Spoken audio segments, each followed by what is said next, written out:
ChatGPT यो नाम नसुन्ने हामी प्राय कमै छौँ होला, खास गरी त टेक क्षेत्रमा काम गर्नेहरू र दैनिक अनेक खालका इन्फर्मेसन रिसर्च गर्नेहरूका लागि। आफ्नो काममा ChatGPT को प्रयोग गर्नु कुनै नौलो कुरा होइन र कसैले नगरोस् पनि किन।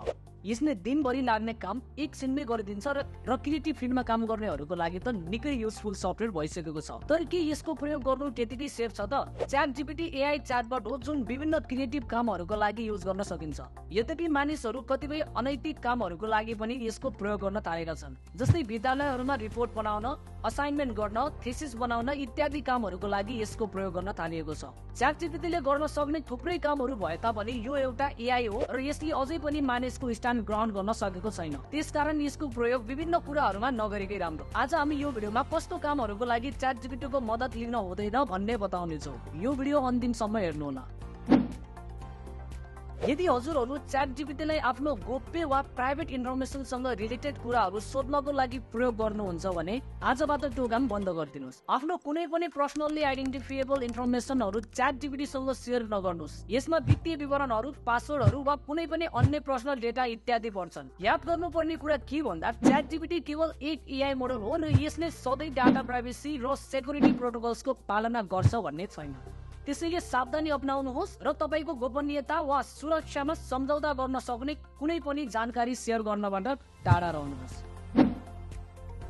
एआई ले कसरी काम गर्छ भनेर तपाईले बुझ्नुभयो भने ChatGPT बाट पक्कै पनि तपाईले कानुनी वा स्वास्थ्य सम्बन्धी सुझाव लिनुहुन्न। यसले आफूमा भएका टन्नै डेटाबेसहरूबाट एउटा प्याटर्न आइडेन्टिफाई गरेर त्यसैबाट निर्णय लिएर सुझाव दिने गर्छ। त्यसको अर्थ तपाईको व्यक्तिगत समस्याको विशिष्टता र सुक्षमताको बारेमा यसले विशेष दखल राख्न सक्दैन, जसकारण यसको सुझाव तपाईलाई काम नलाग्न सक्छ र त्यस्तो अवस्थामा तपाईले डाक्टर वा विशेषज्ञकै सुझाव लिनु राम्रो हुन्छ। हुन त कतिपय एआईहरू स्वास्थ्य क्षेत्र र कानुनी क्षेत्रकै लागि भनेर बनाउन पनि थालिएको छ र ChatGPT ले नै थुप्रै गम्भीर सुझावहरू पनि दिएको छ। तर पनि एआई मोडलहरू अहिले पूर्ण रूपमा विकसित नभइसकेको हुँदा यसबाट कानुनी वा स्वास्थ्य सुझावहरू नलिनु आफैका लागि हितकारी हुनेछ।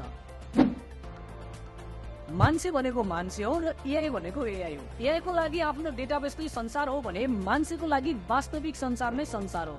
त्यसकारण एआईले आफ्नो डेटाबेसको विश्लेषण गरेर निकालेको निचोडहरू मानिसको लागि वास्तविक संसारमा घातक हुन सक्छ। त्यसमाथि मानिसले भावना, संवेदना, भविष्यको अनुमान, सामाजिक मूल्य मान्यता, कार्यको परिणाम इत्यादि जस्ता निकै महत्त्वपूर्ण कुराहरूको बारेमा गम्भीर सोच विचार गरेर मात्र निर्णय लिनु राम्रो हुन्छ। तपाईको समस्या सबैभन्दा राम्ररी तपाईलाई मात्र थाहा हुन्छ र त्यसको लागि चाल्ने कदमहरूका परिणामहरू के कस्ता हुन्छन् भनेर तपाईले मात्रै सबैभन्दा राम्रो अनुमान गर्न सक्नुहुन्छ। त्यसकारण आफ्नो व्यक्तिगत निर्णयहरू आफै सोच विचार गरेर मात्र लिनुहोस्।